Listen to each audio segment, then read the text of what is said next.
Welcome to a couple of bunkies! Valentine's Day seemed to creep up on me this year, and I had no products available on our Etsy store. So we thought of brainstorming some ideas, and we thought of doing a live stream for it. This was our first live stream where we kind of went over our design process. I felt it was actually a pretty good stream. One of my cousins ended up chiming in and talking to me about his CNC setup.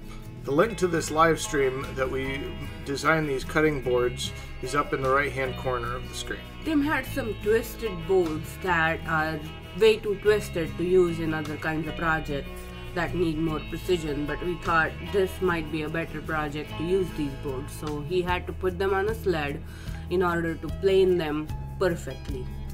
The sled gives me at least one flat edge that I can plane the rest of the board straight with, and it really helps out when you have a twist in the board like we had.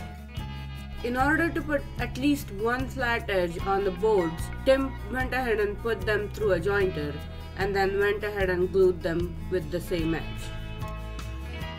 After the boards were glued together, I went ahead and cut them into about 12-inch squares. Then I proceeded to make them nice and flat through the planer. As Tim inserts the correct blade in the bandsaw, I go ahead and glue the templates onto the boards we needed to cut.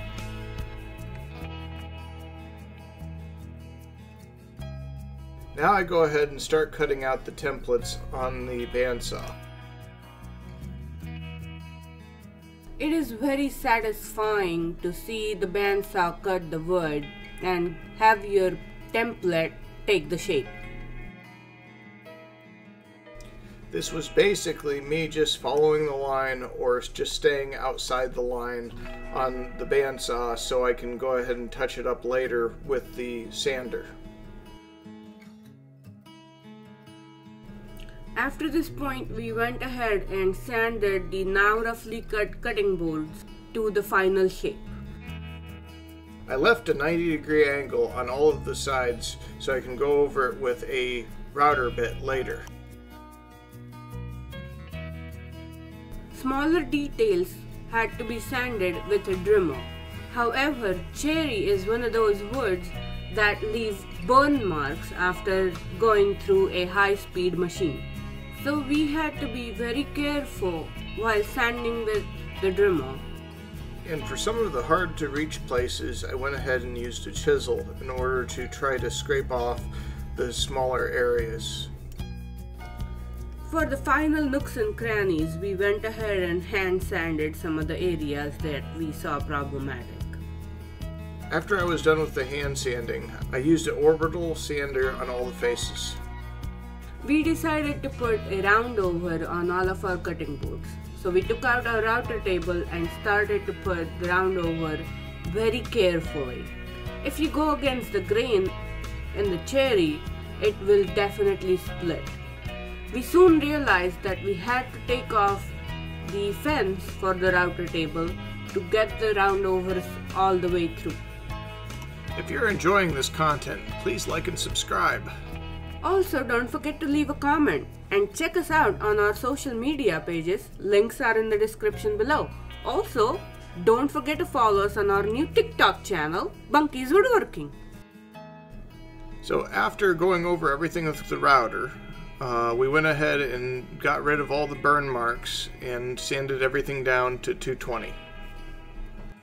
After the Dremel kept making more burn marks, I decided to go ahead and use a file, and it seemed to get the areas a lot better than what we could do with the little Dremel. And we finished the sanding with the palm sanders at 400. I continued to sand down the faces with 400, and Tim took the finished ones upstairs to get it laser engraved. It takes a little less than 2 minutes to get done engraving each project. Every time I use a new piece of equipment, it seems like there's a learning curve.